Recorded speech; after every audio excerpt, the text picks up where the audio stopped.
I want to react to this video titled, I served 16 years in the Air Force and left because of Gaza. This is coming from Aljazeera Plus, but they interviewed someone here who is in the Air Force, and he was there to defend the United States, and he realized that his job made him complicit in ruining the lives of innocent Palestinians. Former Air Force engineer Riley Livermore talks about what led him to end a 16-year career. And apparently this is the second episode in a series of interviews with Americans who have quit their jobs over the Biden administration's support for Israel's war in Gaza. So yeah, let's actually see what he has to say about this, because his words mean a lot. As someone who is an American looking into this issue and seeing a little bit of something recognizable in themselves and in others, and it's completely disconnected on the other side of the world, and yet he finds something that he connects with here. My daughter was riding her bike the other day, and she fell and kind of skinned up her face pretty bad. We had to go to urgent care. And she's crying, and I'm carrying her. All I can think about is like parents in Gaza. Yeah. October 7th happened, and I think there was this hope of like, this is just going to be, a couple weeks, a month maybe, and go away, and it didn't go away. And I said October 27th was the day I hit the button to resign. Okay, so important thing, I don't know why he disappeared, but important thing is that none of this started on October 7th, but I think in context of what's relating to his resignation, he is taking the events of October 7th and post-October 7th. But there's obviously been years and years of occupation, apartheid, various things, genocide, etc., that has led to this moment. Didn't go away. And I said October 27th was the day I hit the button to resign.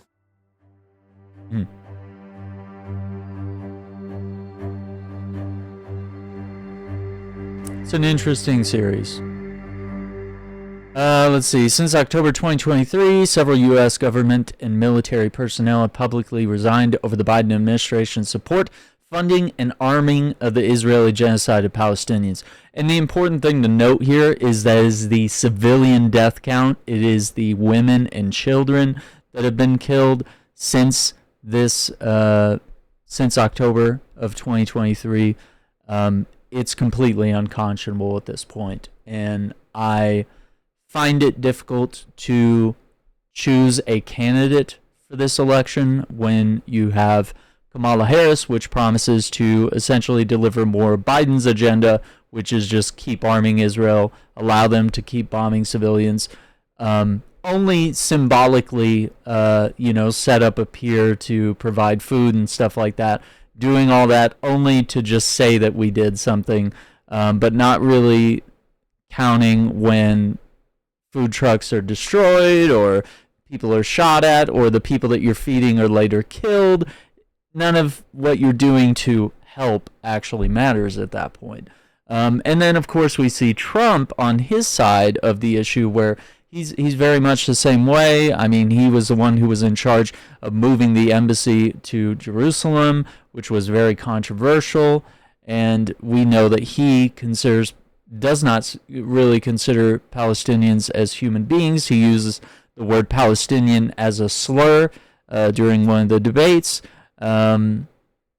It's not a good sign that you're going to get anything less than genocide from Trump's end as well, because actually Netanyahu is more excited for Trump presidency because he knows that Trump will also continue to support Israel in this way. So let's see what he has to say. I was in 7th grade when 9/11 happened, and that really had an impact on me. Both my grandfathers served. My one grandfather was a fighter pilot in the Air Force. 7th grade. I would be in 6th grade, so yeah, he's a little older than me, but incredible what 9/11 had such an impact on all of us. And for some of us, it called us to serve our country. I grew up next to an Air Force base. I loved airplanes. I was an engineer in the Air Force, so I did a lot of research and development stuff, specifically autonomy, small drone, artificial intelligence. So I had a lot of cool opportunities, and this stuff really excites me. And that opened a door for an exchange where I was actually in Israel for 2 years. So we came here first, did language training, became Haifa. a fluent Hebrew speaker. Actually, and where lived my in grandmother Israel was and from. Haifa for 2 years doing research at a university there. And I think that changed me in so many ways. So like working in Israel, right, a lot of startup companies are using the industry, academia, and the military are very tightly coupled. And it's stuff that Palestinians have been saying for a while, like the West Bank is a proving ground of sorts for them. Yeah. Facial recognition software, right? It's like we've got people we're trying to keep tabs of. We got large databases. Let's train our algorithms without people's consent. Without people's consent. Let's go back. So he's saying here that while this is essentially against our laws in America, against illegal surveillance and stuff like that, we can't train our AIs on American citizens with drones and stuff in order to like target, terrorists and bomb them and stuff like that, or, go after military targets. So what he's saying is that because this technology is over there in Israel and Palestine, the West Bank, what have you, they're essentially able to illegally, test their AI on these people and, fly drones around and stuff like that and monitor these people and create a database, all of these things, which are illegal, by the way, but they are justifying it under protection, but it's actually also genocide, illegal surveillance, and of course the West Bank is not an area that's under conflict, but it is an area that is being taken over by Israeli settlers. They're illegally taking the land and settling on it and building on it and kicking Palestinians out either by force or by killing them, or by having them arrested by the IDF on trumped up charges and thrown in jail for no reason. So there is no winning here. People we're trying to keep tabs of. We got large databases. Let's train our algorithms without people's consent. Without consent. Israeli security forces started having competitions around who could take the most pictures of a Palestinian to run through the database and see if they could find a match. That's and it's despicable. been referred to as Facebook for Palestinians. And see, it's not in a friendly way like Facebook for Palestinians being, oh, hey, this is a place where Palestinians can connect and, friend each other and stuff like that. This is them trying to create an illegal database so that they know where people are and where to go after them so that they can hunt them down. Also, creating it as a competition sort of gamifies that, and that really shows what the IDF does. You see that these are a lot of young men, like ages, 18 to 30 something or so, and they're young soldiers, and they're doing despicable things like they're killing women and children. They're running through buildings, firing weapons. They're blowing up buildings that have either people in them or no one's in them, and they're just blowing it up for no reason. It's not a military target. They laud on sniping children in hospitals and outside of hospitals. They tell people, hey, you'll be safe if you take this route and go to this camp here. Then they bomb said camp and they shoot everyone that is on that road going to that place. So we've seen this done multiple times, no matter which hospital it is, which camp it is, which elementary school it is. And all they have to do is laud that, oh, well, it's a Hamas base and they're using innocent Palestinians as human shields. And then, of course, when news agencies are allowed to go inside, there are no secret tunnels. There are no weapon stockpiles. There is no, Hamas firefight happening between these forces. It's simply an occupying force that comes in and murders people and bombs buildings so that they can turn it into condos for the Zionists to move in there. So the other thing that makes it extra despicable is that we also see what these soldiers do, right? They go into Palestinians' homes and they put on women's lingerie and they dance around in it and they make videos, and the evidence is all over Instagram. Aljazeera and, of course, the International Criminal Court and, of course, South Africa that brought charges up on this have been keeping receipts. And while some of that stuff isn't technically illegal and, dressing up in women's lingerie and, taunting people with stolen goods and stuff is not technically a war crime. It does speak to the state of mind of the soldiers and that they are childish,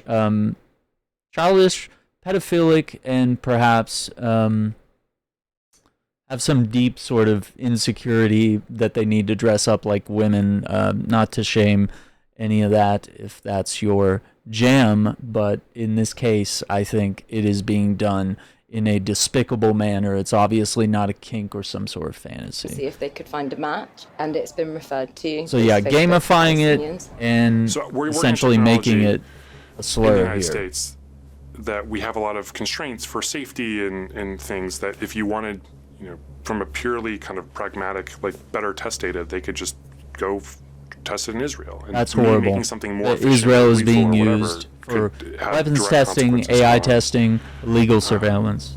Palestinians in Gaza or the West Bank. And so, yeah, to some degree, I did feel complicit.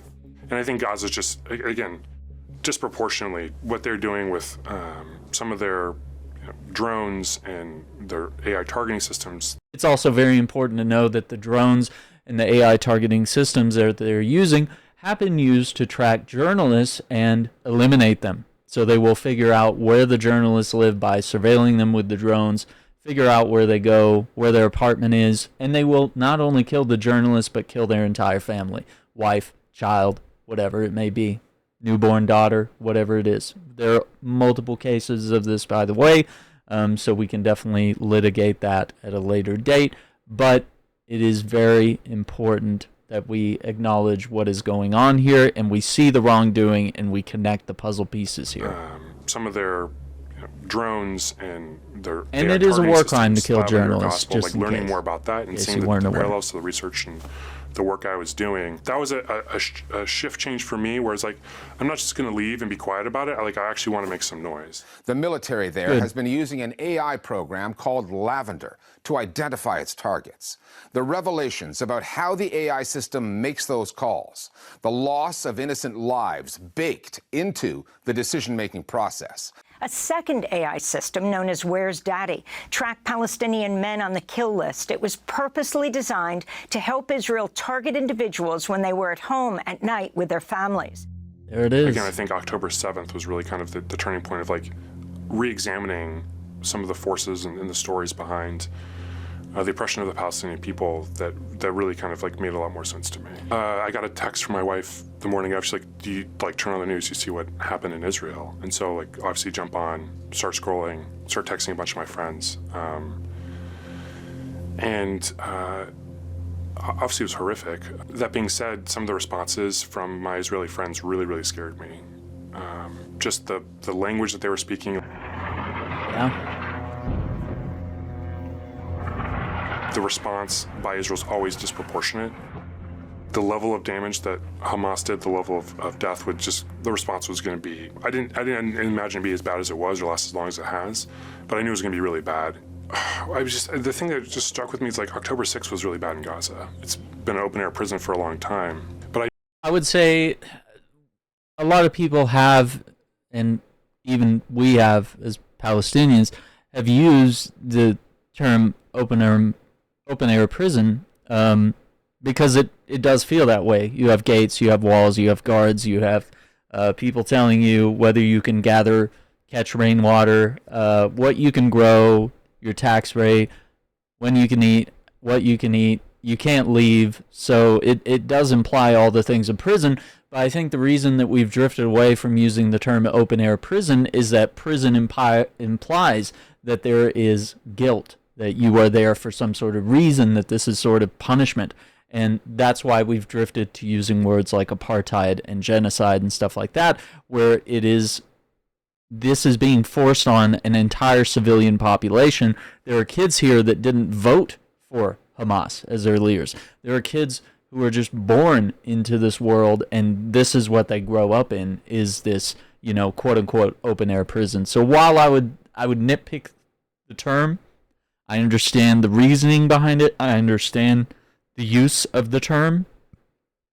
But I would say that we could try to use different terminologies to be more accurate, because I think people on the other side of the issue would imply that oh, well, they deserve what they're getting. This is punishment for all of them. And that's just factually untrue. I knew it was bad to begin with, right? And they were kind of at the total mercy of Israel. Her name is Hind Brajab, and she was just 5 years old when she was killed with her family trapped in a vehicle. الدباب وين؟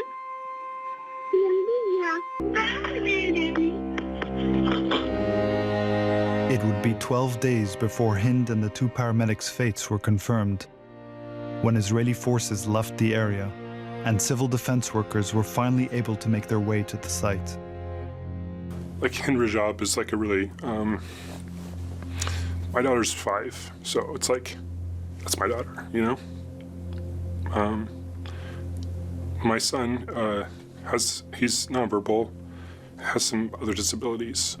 The Mohammed, the boy who was killed to death by a dog, like that's my son. I think what he's speaking to here is that you see, I see it differently because I am, half American, half Palestinian. My, mother's side of the family immigrated to the United States from Palestine during 1948. They were forced to leave. Zionists were going door to door, killing people or beating people and taking their property. And my grandparents feared that, being young parents and fearing what was going on around them and their business, and that with America being the land of opportunity, took it upon themselves to, essentially save the lives of themselves and those around them and protect their family and establish and build a better future. So it is easy for me to look at the people I see in these videos and I see their mannerisms. I see the way they walk and they talk and they dance and the way they dress. And I see that in my cousins, my uncles, my aunts. I see all of this, and it instantly brings me to a very emotional place because it does build that connection of, wow, these are my people. Like, we may not be related and we may not be family, and I may not even know some of the people that are on screen there, but like, they talk the way we do. They use the words that we use, the language we use, the mannerisms, the food, everything, like all of that. And you start to dive deeper and you see a more common human thread here, which is honestly what he's seeing as someone that's, more of an American and not really a Palestinian or an Arab or a Muslim or anything like that, where he's not able to relate on some of those issues. He's seeing that connection of like, what I'm seeing here, this could be my kids. Like, and that's what makes it so traumatizing, is that it just doesn't matter to Israel and the Zionists. Like, that's my son. لما مسك ايده الكلب صار يشد في كتفه يشد في كتفه والدم يسيل يقول له خلاص يا حبيبي خلاص يا حبيبي يحسس على راس الكلب. He was petting the dog's head as it was killing him. And it's like, I think just the trying to tell him it was enough of the IDF, the people, they're posting this stuff, right? They're flaunting it. They honestly are flaunting it. They don't care. And there's a lot of stuff we can't really show on YouTube, and that's, that's a separate issue. You can definitely find a lot of the more graphic videos on other platforms, and I see it a lot, especially on Twitter, with some of the journalists and just various media sources that I follow. I've seen horrible things that are incomparable to anything I've ever seen in a movie or played in a video game, and I've played violent video games. I've watched action movies and violent horror films and stuff, and nothing really compares to watching, parents walk down the street with their dead, disembodied child that's been disemboweled and headless, or their head is a slush from being, shot or hit by Hellfire missile or something. Even seeing the Hellfire missile that hit one of the apartment complexes and just shredded everything up into just like ground beef, essentially, would be the closest comparison visually that I could give you is what the human flesh looked like that was strewn all over the walls. So yeah, they and that's kind of the craziest thing, is that the IDF they have cameras on all their soldiers and they record everything that's being done. And anytime journalists are sent there to embed with the IDF, they have to agree to cover the war in a certain way. And that's why when you see people embedded with the IDF, they are pro IDF. They're not allowed to critique that, because the moment you do, they won't let you embed with them anymore. So there are consequences to being truthful in that situation. So that's why we're only seeing journalism done from the Palestinian side of this issue by people that are actually on the ground in Palestine and are journalists, right? In Israel, as it were. But yeah, they are freely filming and documenting this genocide for all of us to watch, and hopefully for courts to go after these people even after they leave the IDF. And some of these people will go back to Israel and stay there as once they're done with their service. But a lot of people have actually come to fight in the IDF from America, from Canada, from the UK, from countries all over Europe, and they should be prosecuted. They should be prosecuted in their own countries, and they should go right to prison, because these are war crimes. This is not just things that we have to do because this is war. This is not war. This is war crimes. This is murdering innocent people for no reason. It's turning it into a game. That's what it is. Okay, so I lost my full screen here. Hang on. It's being a little silly. Care. It's just so evil. Just like tugging my babies at night. I don't have words. And I think every single time something happens to my kids, right? My son sprains his ankle, or like whatever. My daughter says, "I'm thirsty, Dad," and it's just like I can't imagine, right? Like, I can provide for my kids. Like, we have everything we need. We don't in Israel. We're sleeping through the night. Like, just in the West Bank, or if you're in Gaza. People, like, kids are under rubble, or I just honestly, it overwhelms me sometimes. I don't even think about it, but it's really, really hard. I don't know if there's a way for America to come back from this in the sense of our reputation on the international stage. We've completely trashed these institutions like the International Criminal Court, the International Court of Justice, right? The UN, for the benefit of what, right? To protect someone like Netanyahu and what Israel's doing. I hope that Palestinians can have the determination and autonomy to live their lives, and I think there's Palestinians who are just like me, right? They have families, they want to do things with their life. They want to be messed with by, occupying powers. I just see so much clearly how our liberation, or their liberation, is bound up in my own. It's important. So they do have another episode here about quitting the State Department, and I guess we can take a quick look at that one. As a mother, and images of starvation. I simply cannot imagine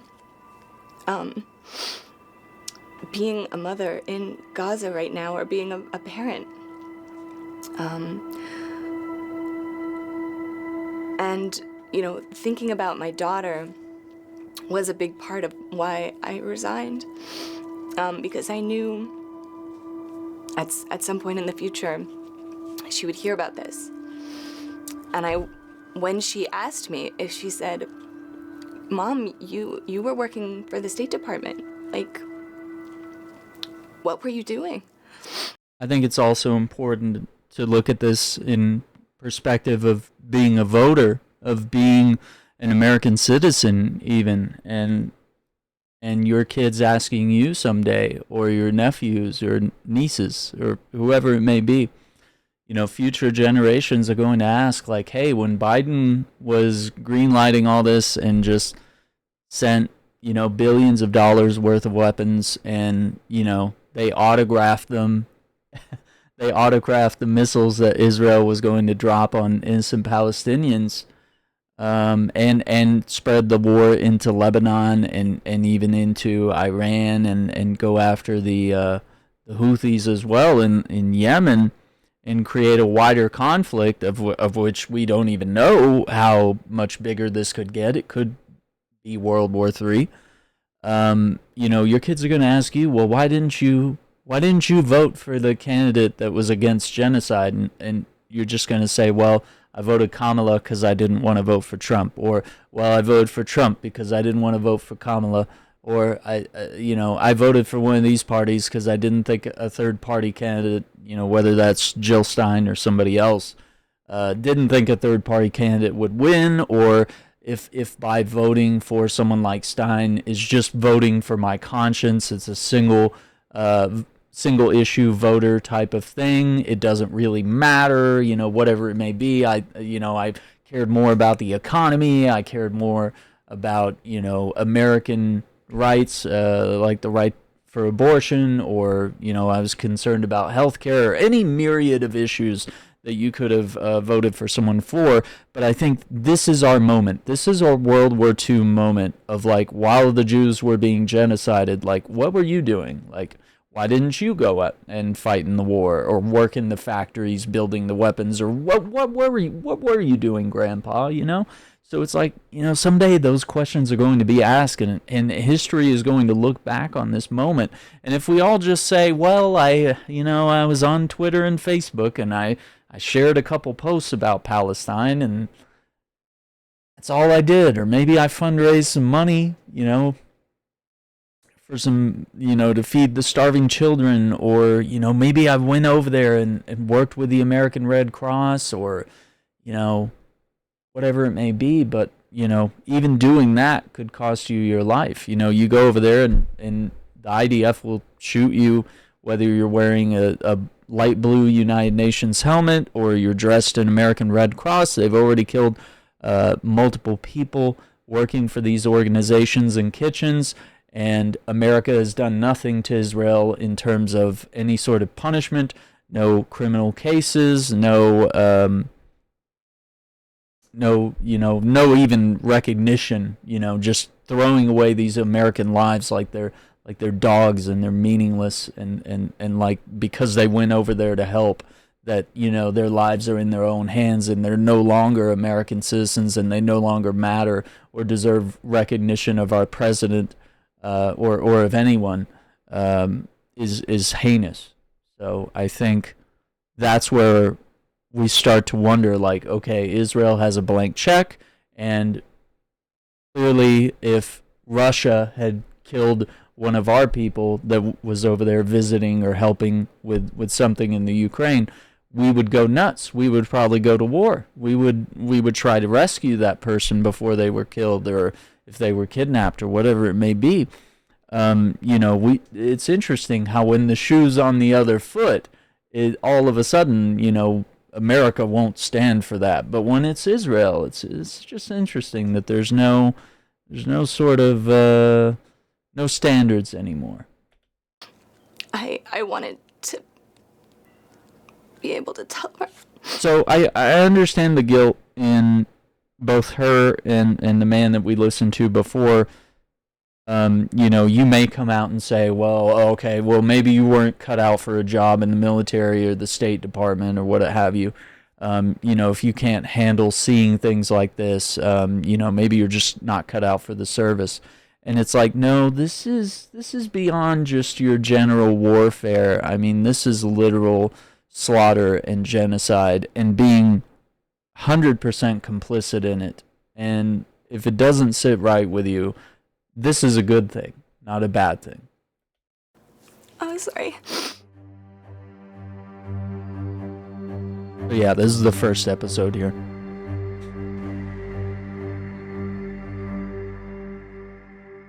Okay, and that's same message that we read before. Why I'm getting a TubeBuddy notification there. I don't like that. My name is I have to Annelle get rid of Sheline. that. I worked for the State Department's Bureau of Democracy, Human Rights, and Labor's Office of Near East Affairs.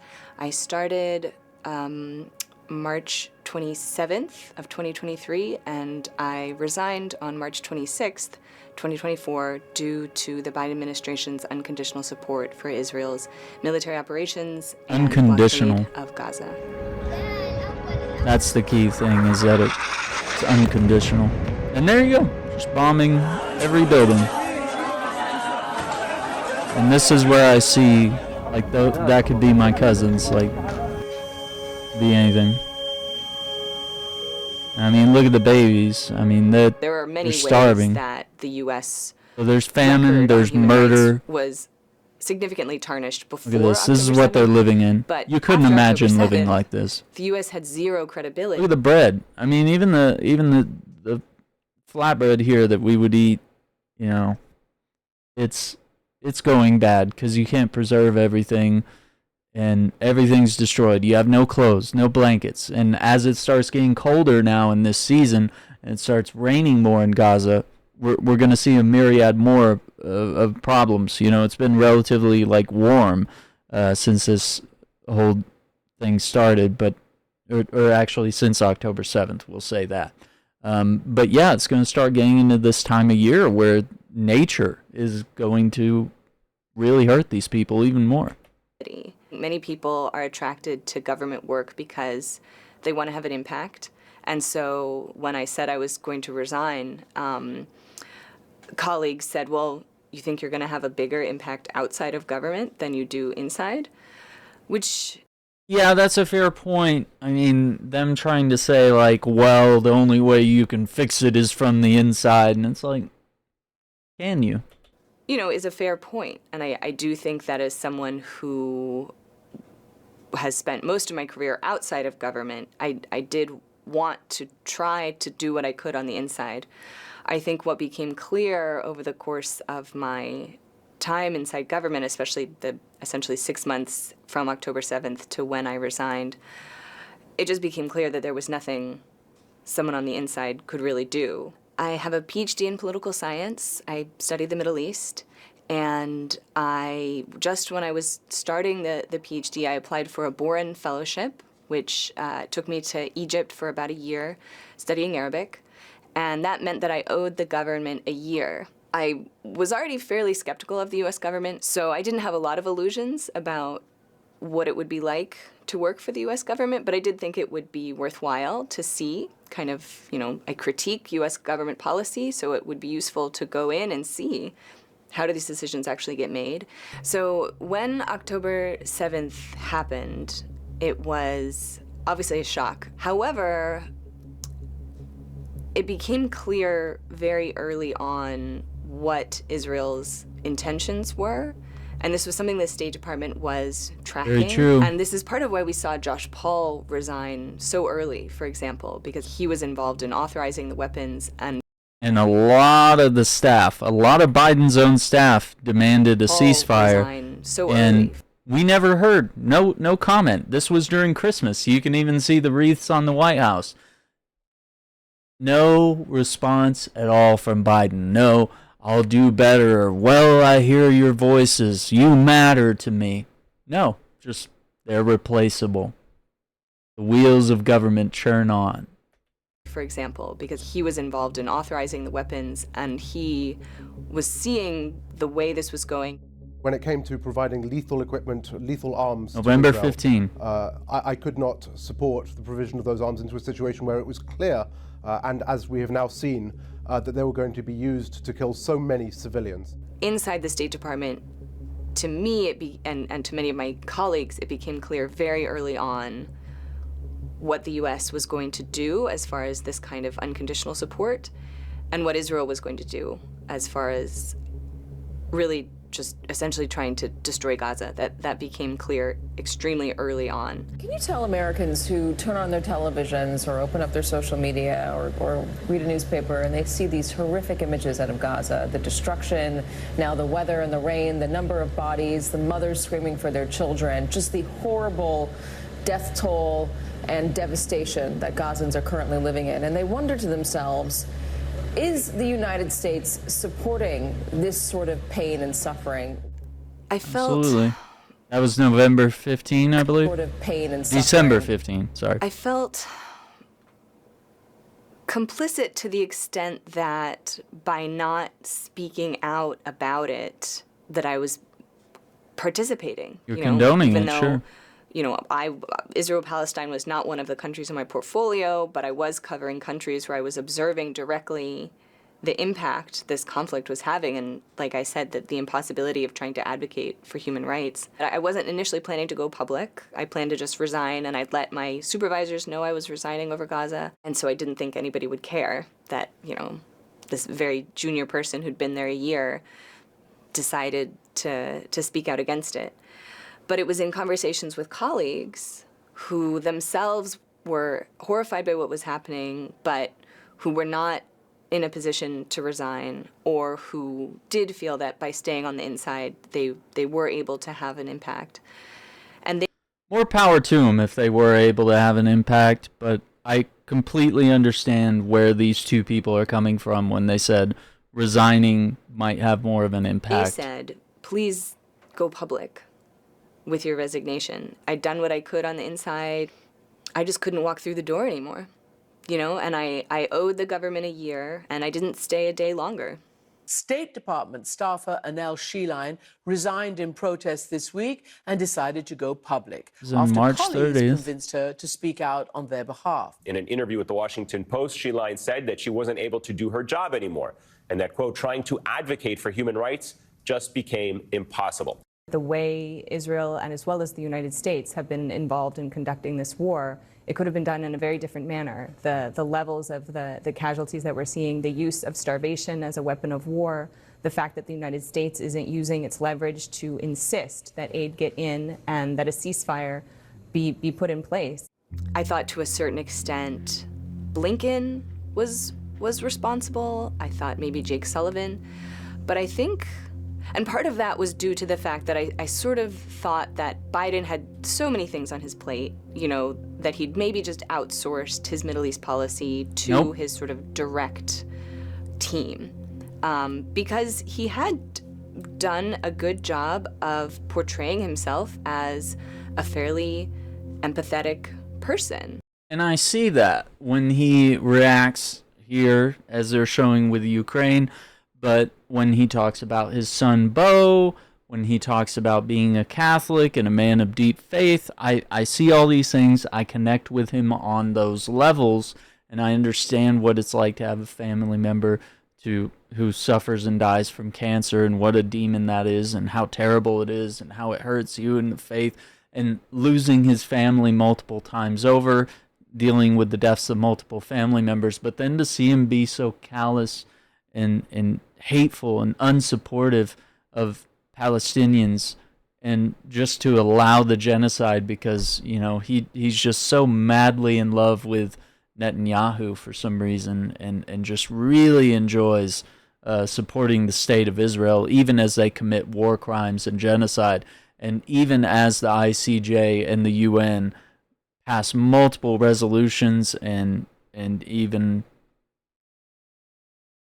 outright state that war crimes are happening. There's evidence of it, and the International Criminal Court actually has a warrant out for Netanyahu. In my head, I sort of thought, if Joe Biden were really paying attention,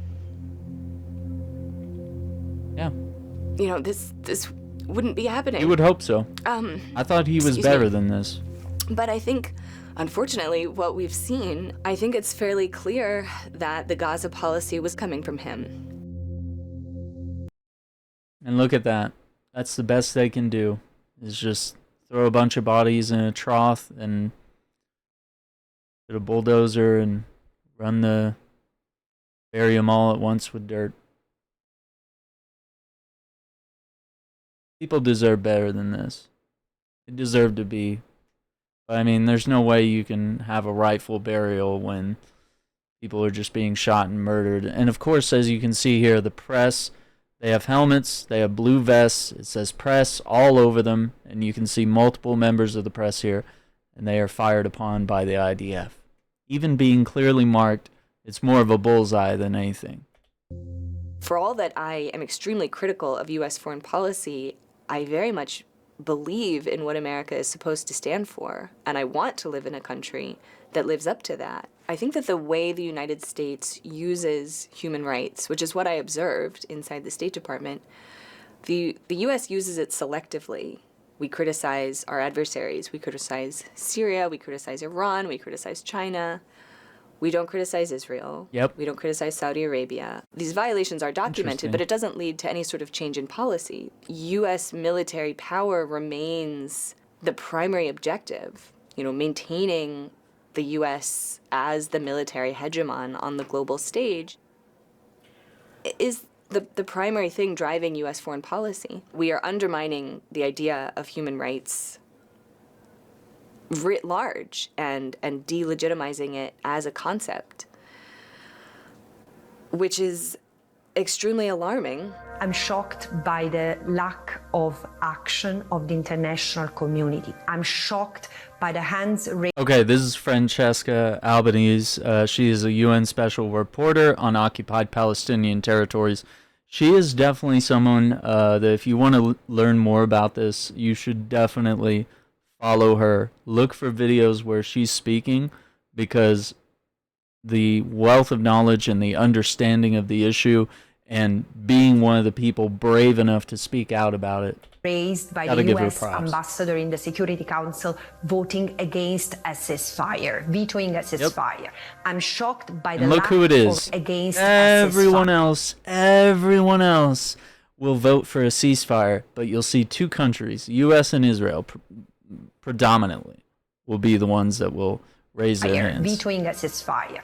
I'm shocked by the lack against all sorts of things. Ceasefire or aid when it comes to like food or stuff like that, they will vote against it, which is insane, because they talk out of one side of their mouth and say, oh yeah, we need to stop this, return the hostages, and give the Palestinians their rights and make sure everyone gets food and that they're happy and healthy and everything.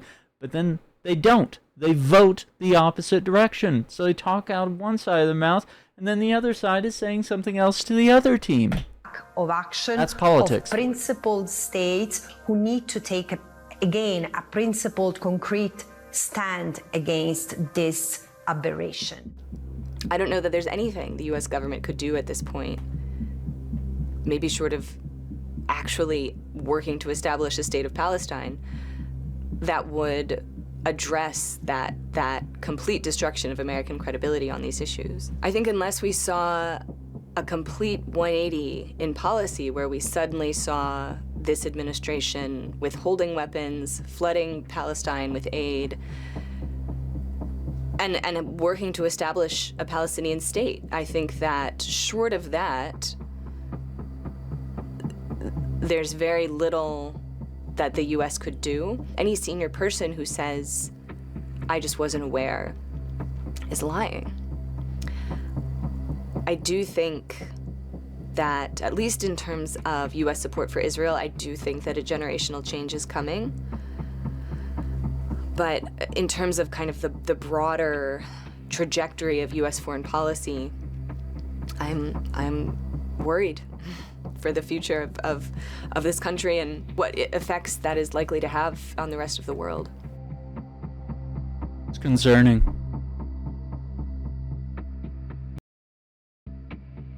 Well, I want to thank you all for watching, and let me know in the comments what you think of the issues that we're talking about here. And remember to keep your comments respectful of others and their views. You can disagree, and you can state that as you do. But remember that the moment that you disrespect one another, you have lost the argument. So keep it respectful, be kind to others, and I hope that we all learn something from this and that we listen and we empathize with these people and try to bring about an end to this conflict and an end to the genocide, the apartheid, and the occupation. And hopefully this conversation and many that we will be having on the channel in the future on Palestine. I have to thank Aljazeera for their reporting on this. Make sure you head over there. You can go to AJ Plus. They also have Aljazeera available in English. Go over there, like the video and stuff, and do the same on this video in the channel. Subscribe if you're enjoying the content, and look forward to more perspectives on this in the future. So once again, thank you for watching. Take care, be safe, and we'll see you on the next one.